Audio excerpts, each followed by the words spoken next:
Good day and welcome to Living Well in Montana. I'm Corby Skinner, the host of this program. Living Well in Montana is a program of LIFT, Living Independently for Today and Tomorrow. And we serve 18 counties in southeastern Montana, helping people find ways to live independently regardless of any sort of physical or mental disabilities they might have. So this is a fun show because we have a wonderful story to tell about Landon's legacy. And I will have Jed Barton from LIFT introduce himself and then our guest. Thanks, Corby.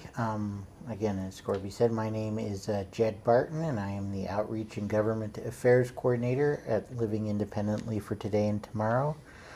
And our guests today are Marcy Smith and Deanne Visser from Landon's Legacy. Landon's Legacy is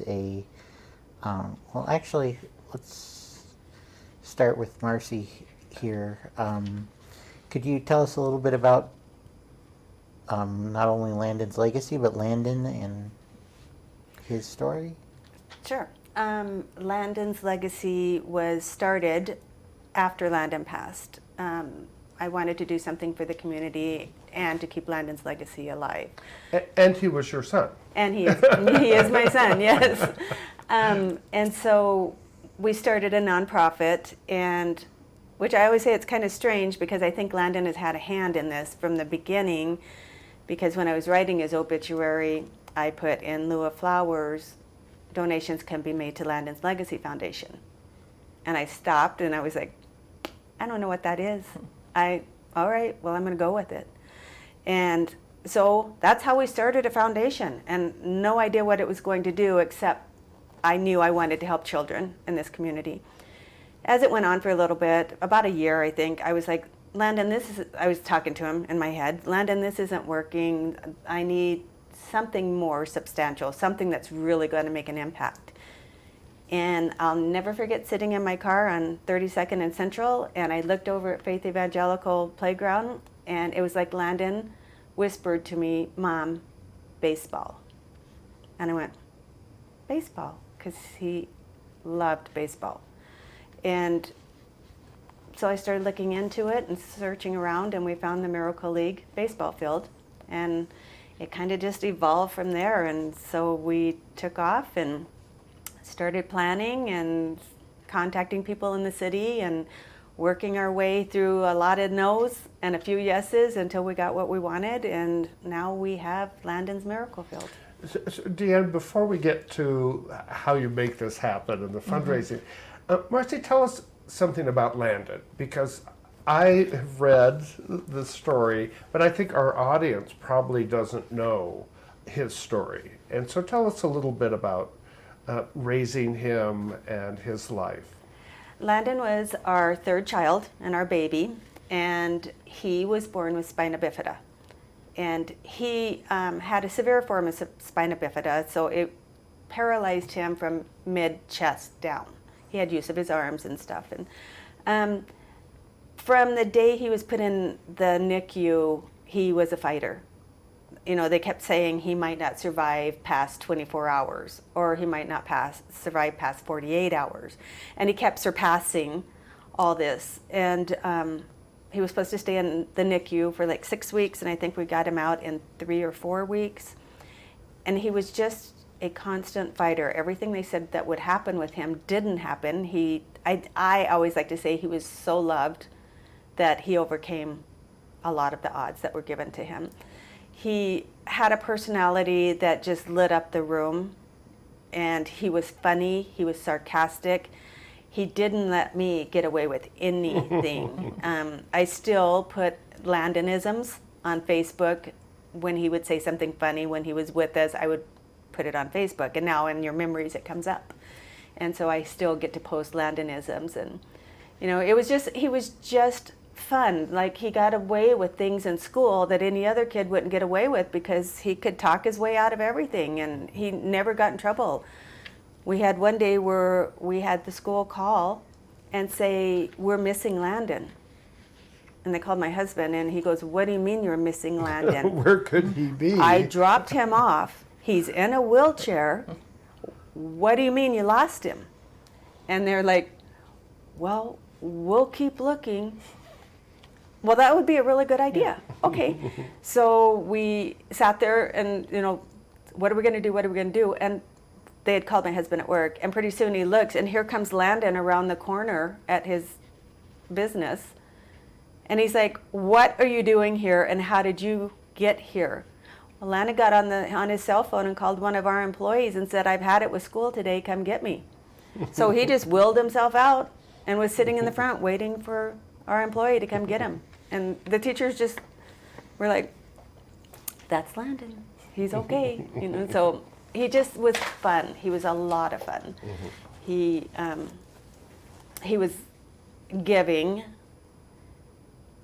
When there was people that hurt worse than him or had life worse than him, he always wanted to fix it for them.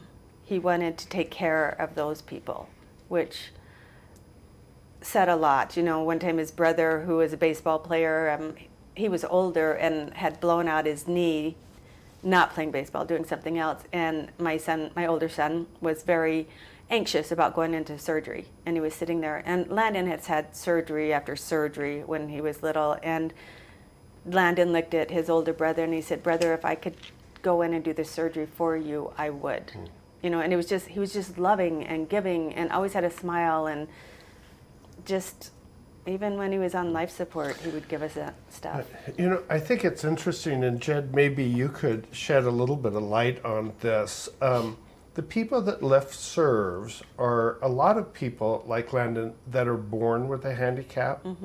They may be paralyzed, blind, deaf, but then there's another large percentage of people that are in accidents, whether it's a motorcycle accident or fall. And my sense is it's so much harder to adapt once you've had an accident, as opposed to someone like Landon. He knew what his parameters were, right? I mean, he just, this is a given, and this is what I can do, and It is to them, but it's also still a question. Why? Why was I born this way? And he wouldn't say it very often, but when he would, it was like, why did my brother get to walk and I didn't? Why do the dogs walk and I don't? And I would say, because God thought you were special, and he wanted you special. And we sincerely believe that Landon was given to us as a gift, and he was given to us as a learning, an ability to learn past what we were able at that time. That didn't make sense, but we know. I think we know what you mean. We just felt like he was given to us as a gift, and when that gift accomplished what he was sent here to do, he was taken back. And Jed, what percentage of people that Lyft serves are born with some disability? We don't have accurate statistics on. We keep track of what disabilities people have. We don't necessarily keep track accurately of acquired later in life versus born, and then there's many categories of disability where people just don't know. I mean, particularly so-called invisible disabilities, like mental health and whatnot. The one thing I can say is, as a person born with my disabilities, a cerebral palsy, and it is different than I've had I worked with colleagues who acquired their disabilities later in life, and you can't miss what you never had. Is the way I look at it for myself.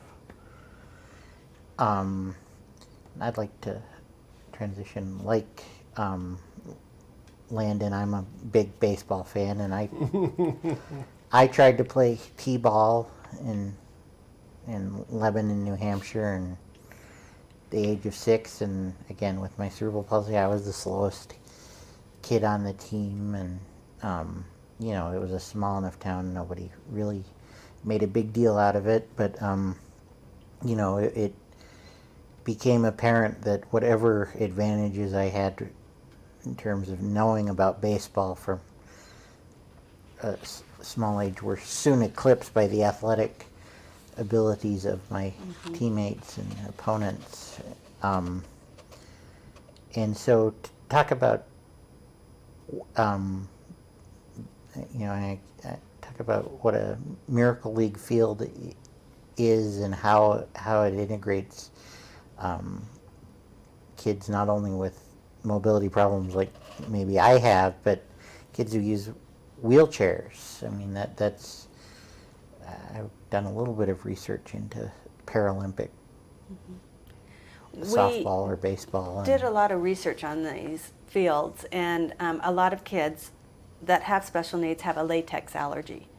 And so Miracle League fields are is the only one that is guaranteed 100% latex free. So it's an artificial playing surface. It is, but it's the way they put it in. We had 5 or 6 guys come from Ohio, and they literally mix it like in a cement mixer, and they're down hand troweling it, all the different colors and everything. And so it is a smooth surface that the kids, no matter if they are in a wheelchair, in a walker, or just leg braces, whatever, they can go around the bases. And we were able to see that for the first time at the grand opening. After we did the ribbon cutting, we let all the kids run the bases and cross home plate because they had all dreamed of doing that. And just to see these kids cross that home plate, and they were smiling and cheering and high-fiving, and you know, it was amazing, and it made the whole day and the whole 9 years worth all the work. And all I could picture was Landon at home plate cheering him on, going, come on, come on, come on, come on, because that's the type of kid he was too. So, Deanne, this doesn't happen overnight. No, no, it doesn't. Landon died in 2013, is that correct? And so tell us about starting the foundation. And did you have goals for a baseball field at the beginning, or what were the plans? Well, as Marcy said, when the foundation was originated, it was kind of unclear as to how to play out what you really felt Landon wanted. And so in the early years, as the foundation has done a golf tournament for 9 years. We just had our 9th anniversary golf tournament. So they've continued to raise money, and the golf tournament has been very successful every single year. Each year it outdoes the year before. And so there was money being raised, and people were helped along the way, individuals that, and it didn't have to always be individuals with special needs physically or emotionally, but one child, financial needs were very difficult. He wanted to play hockey. One of our board members is a past professional hockey player, so he helped him get all of his gear, and that certainly made all the difference for that child in school, having something to look forward to. Another little girl. And he continued on in sports. He was being raised by his grandfather at the time. He continued on, did well in school, and now he's one of the top wrestlers in high school and junior high. So we like to think that we gave him a start with getting him into a team environment, because team environments are so important for everybody. Whether it's a sports team or whether it's a debate team or whatever you're in, teams are important for them. Well, and to feel that success and working together and getting outside of yourself. So we also helped, all of this happened before me. That's why it's helpful to have Marcy chime in. A young girl in a wheelchair wanted to go hunting, wasn't it? She had an accident, so like we were talking, and then she ended up in a wheelchair. And yes, she was very outdoorsy when the accident happened, and she wanted to go hunting. She wanted to go on the beach. She wanted to do different activities, and so we purchased her. It was called a front wheel, and it adapted to the front of her wheelchair, so she was able to go off-road in it and do what she loved to do. So if you're just joining us, this is Living Well in Montana, a program of LIFT, Living Independently for Today and Tomorrow. And we're talking about what I think of as a miracle baseball field, the creation of Landon's legacy. So Landon died in 2013, and without knowing it, you decided to start a foundation in his honor. In his honor, because, you know, I wasn't ready to let my son go. I wasn't ready to let his memory go. So I think this was my way of holding on to him. I get to talk about my son every day, still, 9 years later. And so I think it was as much to keep his memory going as to keep me going. I needed it. Well, and as Landon's legacy, to carry on his legacy of caring about others in spite of his own needs. And I think that's exactly what the foundation has done. After we did those small projects, Marcy spent time and found the Miracle League, which I think people need to understand that the Miracle League is a national organization that has developed the baseball field, which we have installed here in Billings. And then the next step is to develop leagues that come together to play. And what is unique about Landon's field is Billings Parks and Recreation has, well, the city of Billings donated the land for Landon's Park, and then Billings Park and Recreation is undertaking putting the leagues together. If someone's interested in having their child or adult play in the Miracle League, they just go to Billings Park and Recreation website and you can sign up. If you're interested in volunteering for that, which each player has to have a buddy, which is essentially their own individual coach that helps them during the game, we need buddies as well. And that, I think, is the special component that I believe our community doesn't even know they're missing out on, is the opportunity to help kids play that have never played before.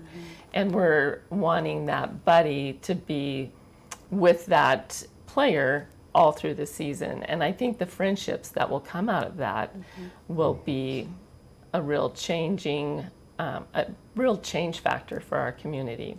So all of that is happening. I think September 10th is the first game, so people need to really get going on that. We're excited about that. It'll be a short season because the field was just completed, but it'll be really good to get one season under our belt and help people understand how the Miracle Field works, and just to be a part of that. But you're not done yet. No. No, when I was on the board previous to being the campaign director, and even before I became a board member, Marcy and the board members at that time came up with the 3 phases of Landon's Park. And of course, the Miracle Field is phase 1. We're fundraising for phase 2, which is Landon's inclusive playground. And it will be similar to the Miracle Field in that the surface will be a similar solid surface so that individuals, even from being a tripping hazard up to wheelchair for their mobility, will feel comfortable at the field, be able to get from one play equipment to the next so that they can participate and just have fun there. And then phase 3 is the splash pad.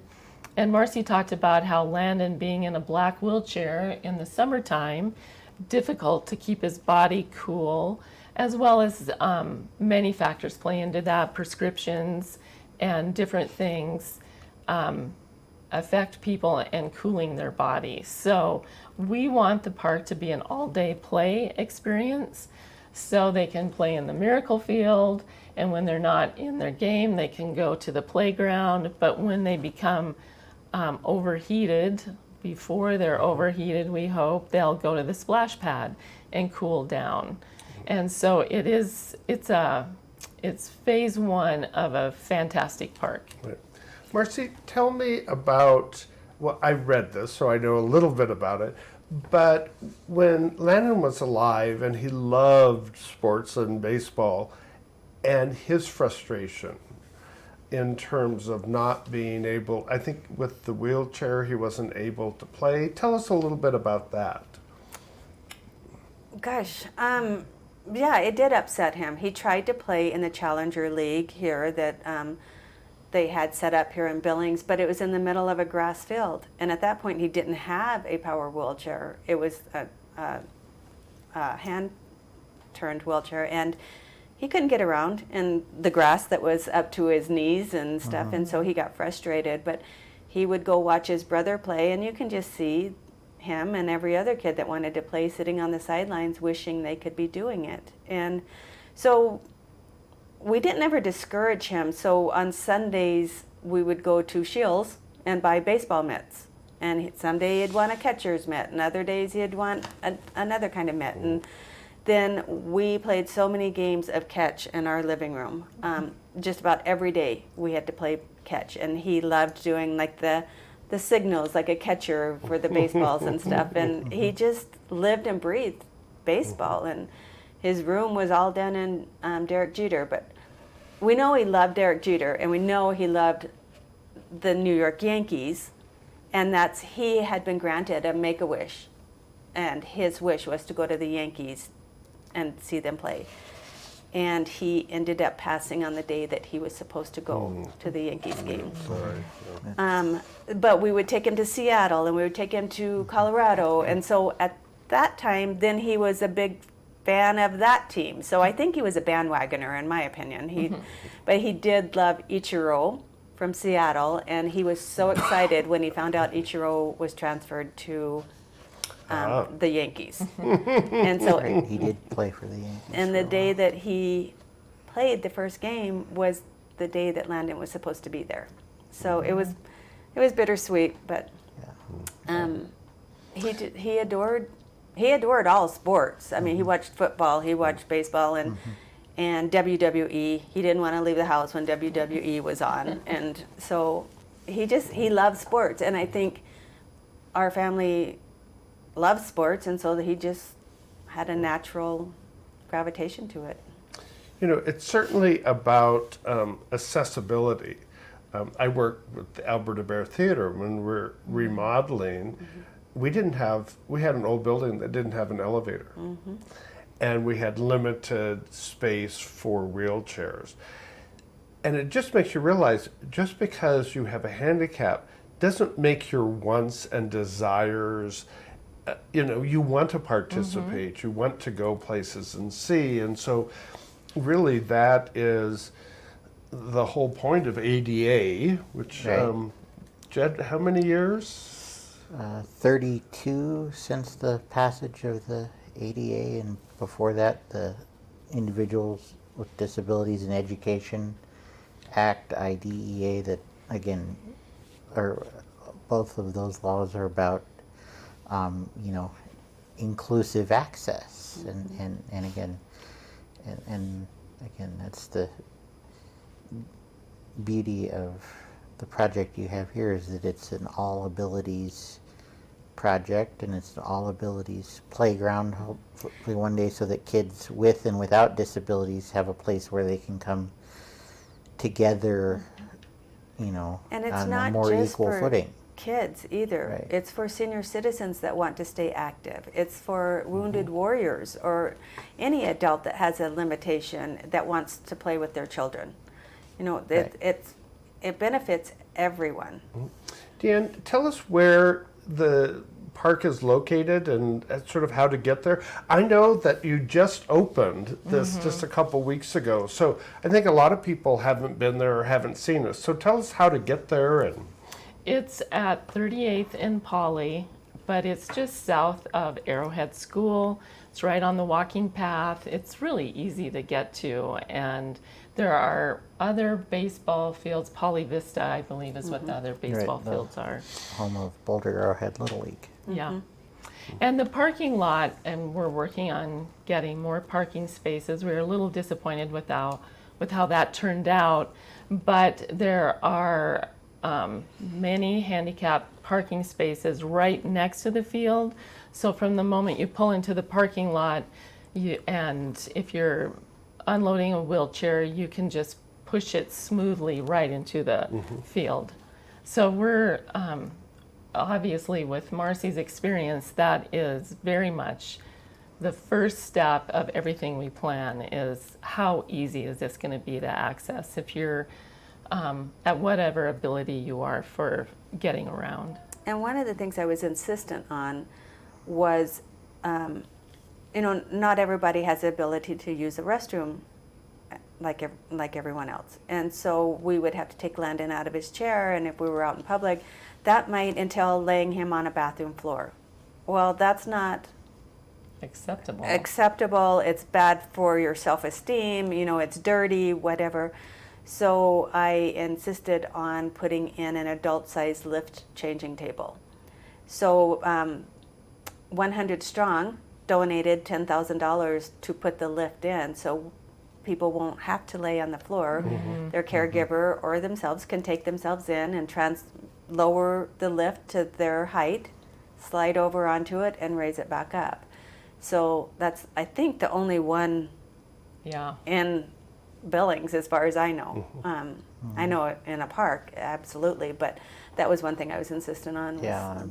I'm not aware of another public place with a We tried to think of everything based on what we dealt with, and that would make somebody else's life easier. Right. And not just the person with the handicap.